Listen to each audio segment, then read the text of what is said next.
海神阁成员。教主需要我帮忙吗？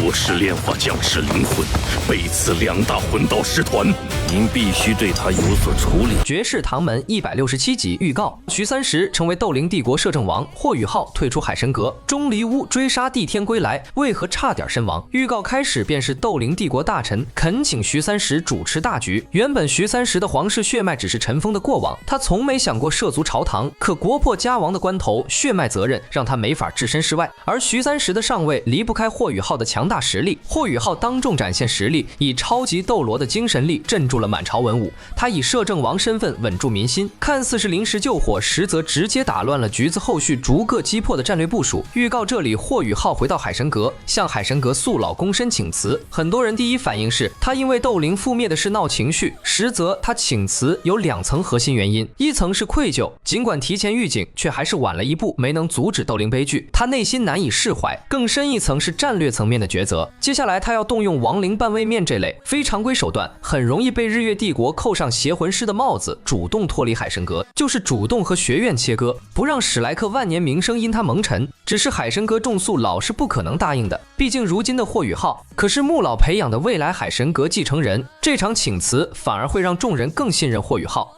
另外一边的日月帝国营帐内，群臣认定是圣灵教炼化了2大魂导师团的灵魂，一致要求橘子彻查处理。这一幕恰恰印证了霍雨浩反间计的彻底成功，全程他都没露过面，只靠亡灵大军就把黑锅稳稳扣在了圣灵教头上。他们认定是钟离巫炼化所有魂导师的灵魂，而如今的钟离巫下场就更惨了。这一幕是钟离巫追杀帝天归来，身受重伤。钟离巫的结局其实早就在意料之中，他当初敢带人深入星斗大森林追杀帝天，全靠误判帝天伤势惨重，觉得是趁你病要你命的捡漏局，可他忽略了帝天的阴阳互补双魂核对邪祟怨气抗性极强，看着伤势害人，实则根基未损，拥有89万年修为底蕴，岂会这么简单就被猎杀？二是星斗大森林是魂兽绝对主场，10大凶兽坐镇，根本不是邪魂师能撒野的地方。他带着人冲进去，本质就是主动送人头，能活着逃回来已经算运气好。这场惨败的连锁影响远不止圣灵教折损战力，钟离巫重伤，精锐大减，圣灵教在日月帝国的话语权直接下滑，刚好撞上2大魂导团覆灭的问责风波，等于腹背受敌。霍雨浩的反间计配帝天的主场反杀，直接把圣灵教推到了风口浪尖。预告最后，霍雨浩和唐武童望向城外日月大营，日月帝国限定10天交出霍雨浩的期限将至。霍雨浩回应自有办法，应该是霍雨浩一挑食药来了。